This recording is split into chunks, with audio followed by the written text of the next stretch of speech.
My stepdaughter screamed, "You're just a walking wallet," when I refused to buy her a car. My fiancé smirked and said, "She's not wrong." I immediately canceled every supplementary card they owned. "Wallet lost," I announced. "Go find a job." And then, original post I, 46 male, honestly, should have seen this coming. Looking back, the signs were there for months, maybe years. But when you're in it, you rationalize. You make excuses. You tell yourself you're helping. My fiancée, 41, and I have been together for 4 years. Her daughter, 22, was 18 when we met. Nice kid at first, or so I thought. Polite enough, said thank you when I bought dinner. Normal stuff. We got engaged 2 years ago. I bought a house, nice 4-bedroom, in the suburbs. Good school district, even though her daughter was already in college. Put it in my name only because my financial advisor said to protect my assets, given it was a second marriage for both of us. My fiancé didn't work much, some part-time administrative stuff that brought in maybe $800 a month. Her daughter was at community college, supposedly. Here's where I screwed up. I wanted to be the good guy, the supportive stepdad-to-be. So I gave them both supplementary cards on my accounts, covered the mortgage, utilities, groceries, everything. Paid for the daughter's tuition and books. Even gave them monthly allowances, $1,500 for my fiancé, $800 for her daughter for expenses. Last Saturday changed everything. The daughter came home from hanging out with friends, burst into the living room where my fiancé and I were watching a movie. "I need a car," she announced. Not asked, announced. I paused the TV. What happened to the Honda? It's embarrassing. Everyone else has new cars. I need something decent. The Honda was a 2019 Civic I'd bought her last year. 30,000 miles on it. Ran perfectly fine. "The Honda is decent," I said. "It's barely 3 years old. It's used. Do you know how humiliating it is pulling up next to my friends in their Mercedes and Audis?" My fiancé chimed in. "Honey, she has a point. She's at that age where image matters." I looked at my fiancé. "She's 22? Image matters less than financial responsibility." The daughter's face went red. "Oh my God, why are you always like this? I ask for one thing. You ask for things constantly, and I provide. I'm just not buying you a brand new luxury car." That's when she screamed it. "You're just a walking wallet." I went very still. The room got quiet. My fiancé, instead of correcting her daughter, smirked. Actually smirked and said, "She's not wrong."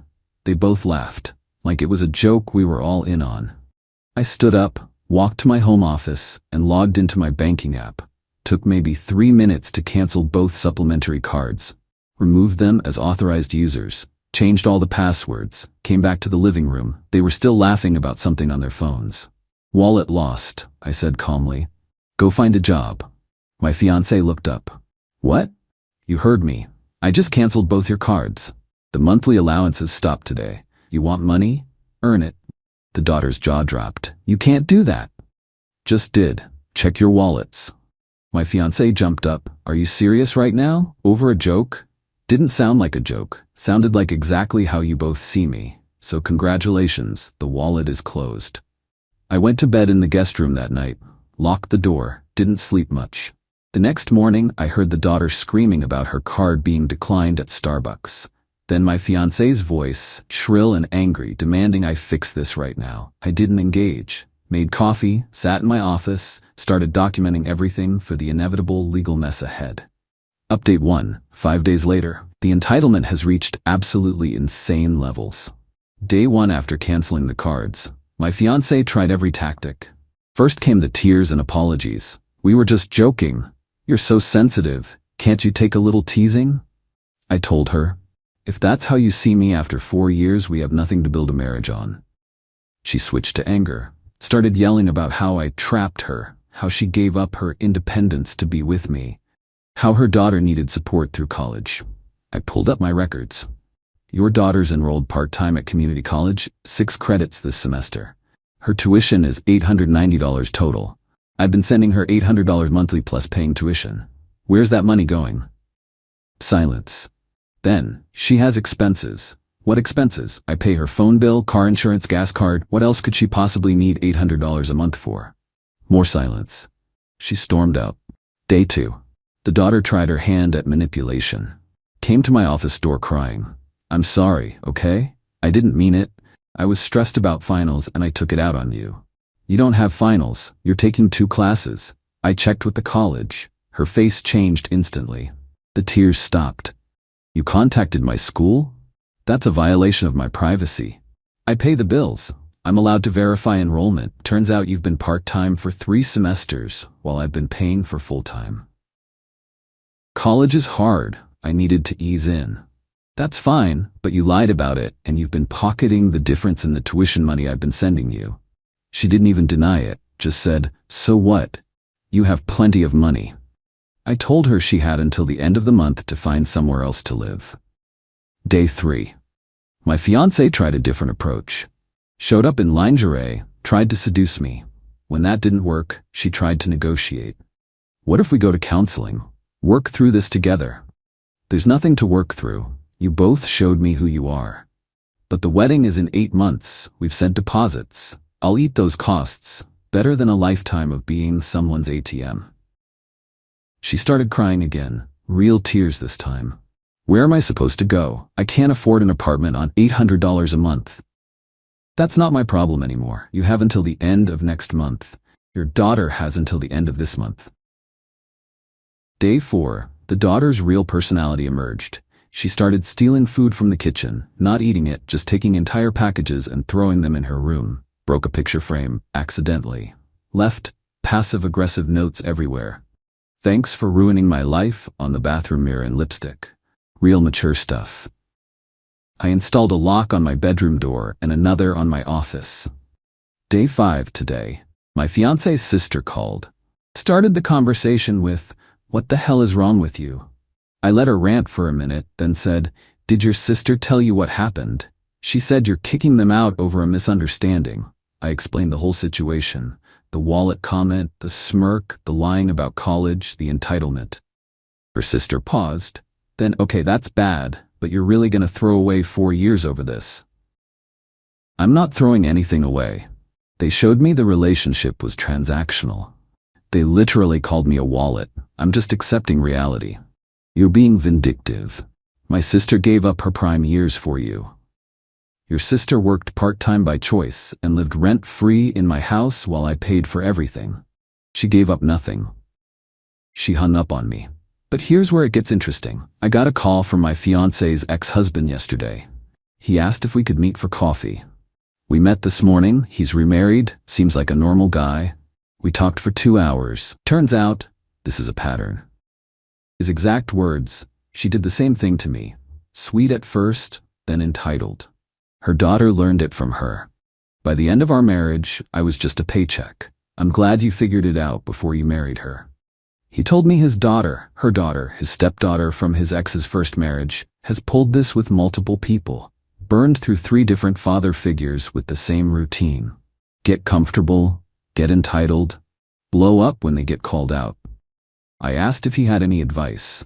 He said, document everything. She's gonna try to take you for whatever she can, and she'll turn you into the villain to everyone who'll listen.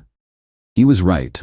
My phone's been blowing up with calls from her friends, her other family members, all calling me cruel, heartless, financially abusive. I've been forwarding them screenshots of the daughter's Venmo history, which I have access to as the account holder since I set it up for her. $200 here for bottle service, $150 there for spa day, $300 for shopping with the girls. Meanwhile, she told everyone I refused to pay for her education. The narrative is collapsing for them. But they're not going down quietly. My fiancé tried to use the house key this morning. I'd changed the locks yesterday. Came home to find her sitting on the porch, suitcase next to her, crying to someone on the phone about how I locked her out of her home. I opened the door. It's my home. Your name isn't on anything, but you're welcome to get your things, with a police escort if necessary. She looked up at me with pure hatred. You're going to regret this. I already regret wasting 4 years. The rest is just damage control. Still have to get them fully moved out. Still have to deal with the wedding cancellations. Still have to untangle our lives completely, but I'm sleeping better than I have in months. Even in the chaos, there's this sense of relief, like I've been holding my breath for years and finally exhaled. More updates coming as this train wreck continues. Update 2, 3 weeks later. The level of entitlement and dirty tricks has officially entered delusional territory. So after I changed the locks, my fiancé got a lawyer. Not a divorce lawyer, we're not married, but some guy she found who sent me a letter demanding equitable distribution of shared assets and claiming she had implied tenancy rights. My attorney laughed when she read it. This is barely coherent. She has no claim to your house, your assets, or anything else. At best, she can argue for the return of her personal belongings. But the letter demanded 1. $50,000 for pain and suffering. 2. $30,000 for wedding expenses she incurred. She incurred 0, I paid for everything. 3. Continued residence in my home for 6 months to find suitable housing. 4. Her car, which is in my name that I pay for. My attorney sent back a response that basically said, "No, come get your stuff." That's when the real game started. The daughter's campaign. She started a whole thing on social media about financial abuse and narcissistic stepparents. Never mentioned my name, but posted our house, my car, enough details that people could figure it out. Her comments were flooded with support. "You deserve better. He's toxic." The usual internet outrage. What she didn't expect. I have receipts. Every Venmo payment, every tuition statement showing part-time enrollment, every credit card statement showing the school supplies were actually clothes and bar tabs. I didn't post them publicly, but I did send them to 3 of her friends who'd been particularly nasty in my DMs. Haven't heard from them since. The property situation. My fiancé refused to move out. Just refused. Said I'd have to evict her legally, and that would take months. My attorney filed for a restraining order based on her increasingly erratic behavior, which I'll get to. Got a temporary order. She had 72 hours to collect her belongings and leave. She showed up with a moving truck and her sister. They tried to take everything. The TV, the couch, the dining table, appliances. Her sister literally unplugged my microwave and started carrying it out. I had a police officer there supervising, per my attorney's advice. He stopped them. Only her personal belongings, ladies. My fiancé started screaming, "I lived here. I decorated. This is half mine." The officer looked at the paperwork. "Ma'am, the house is in his name only. You have no legal claim to his property.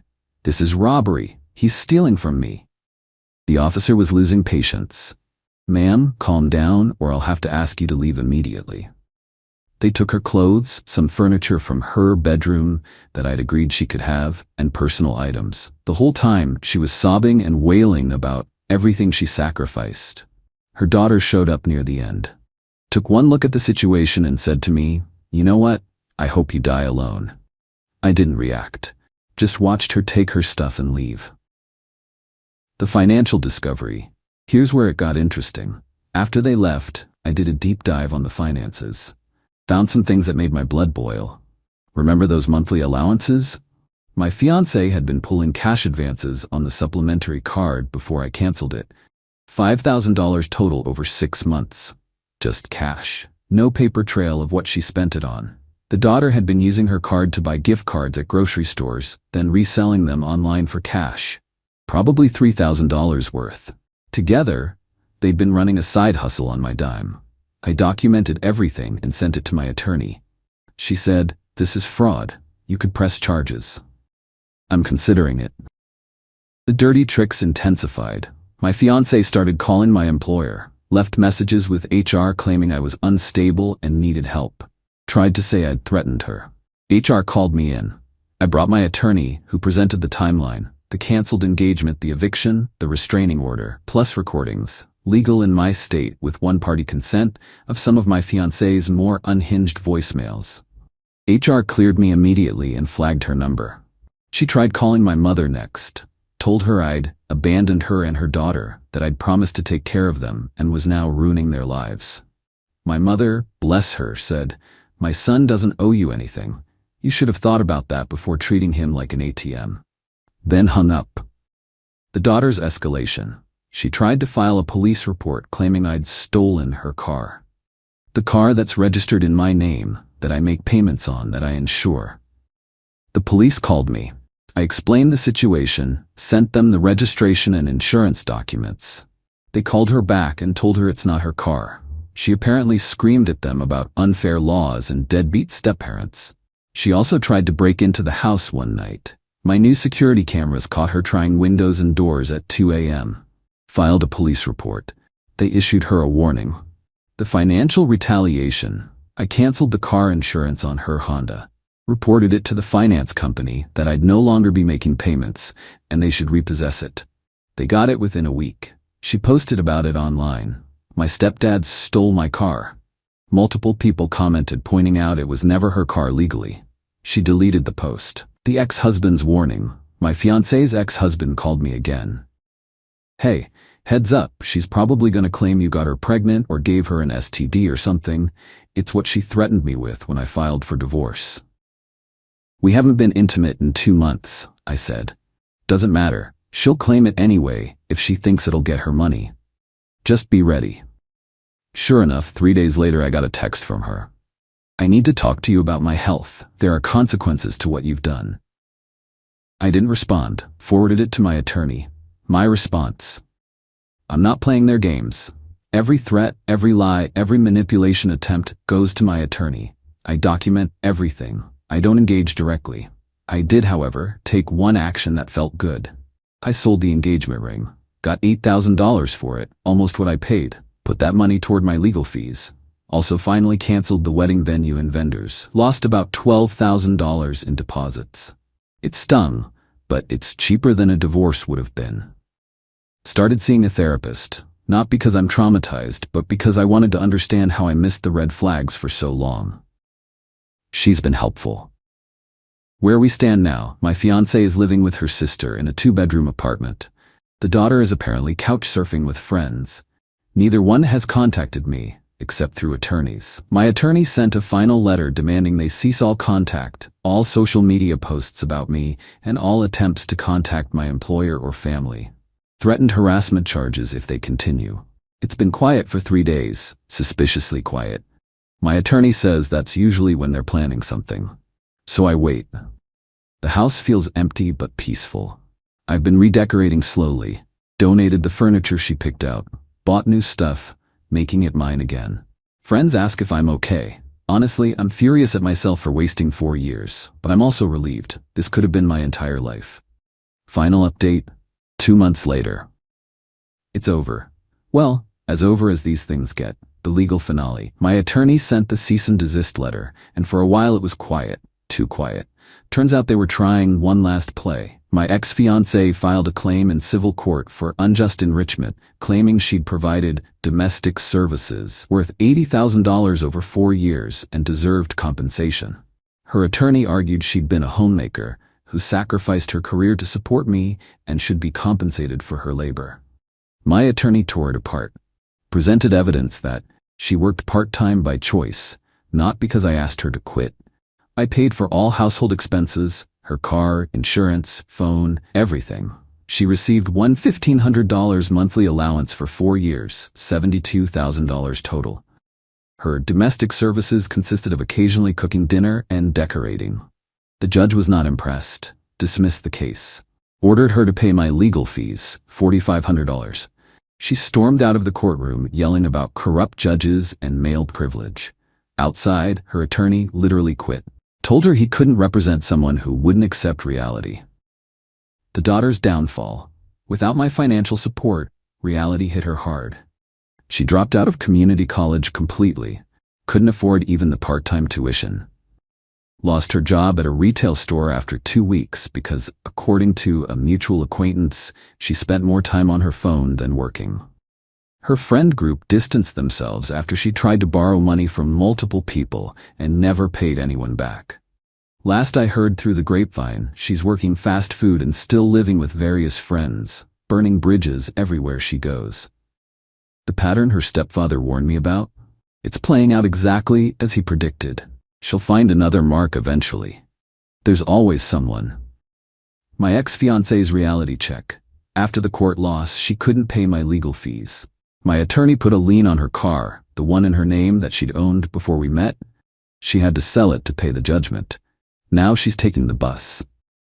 Her sister, who'd been letting her stay rent-free, finally gave her a deadline. Apparently, my ex-fiancé had been just as entitled there, not contributing to groceries, leaving messes, expecting her sister to chauffeur her around. Her sister posted on social media, I saw via a mutual friend. Sometimes you learn family isn't who you thought they were. Setting boundaries isn't cruel, it's necessary. My ex-fiancée is apparently now renting a room in a house with 4 other people. She has to work full-time at a medical billing company. The irony isn't lost on me. She's finally experiencing what she criticized me for not giving her more of. Reality. The social fallout. Some of her friends still think I'm the villain. I don't care anymore.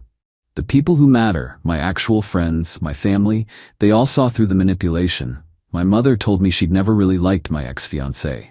She had empty eyes, like she was always calculating.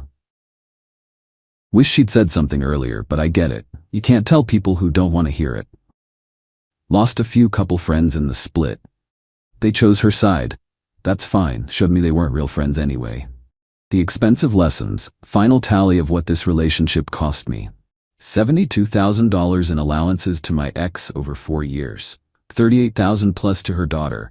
Allowances, tuition, car purchase. $12,000 in lost wedding deposits.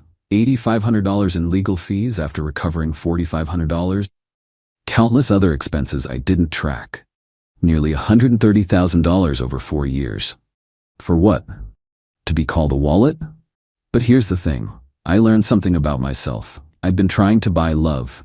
Not consciously, but that's what it was. I thought being generous made me valuable. My therapist helped me see that. Real relationships aren't transactional. The right person won't love you more because you spend more money on them. Where I am now. The house is completely mine now. Redecorated, reorganized. It feels good. Sold some of the furniture she'd picked out and donated the money to a financial literacy nonprofit. Felt right. I'm not dating yet, not ready, but I'm okay with that. Learning to be comfortable alone is important. Work is good. Got a promotion actually. Without the constant drama and financial drain, I could focus better. Started being more careful with money, not cheap, just conscious. Hired a financial planner to help me make better decisions. My relationship with my mother improved. We talk more now. She's been surprisingly wise through all this. As for my ex-fiancé and her daughter, I blocked them everywhere. Don't know what they're doing now. Don't care. They're not my problem anymore. The ex-husband's vindication.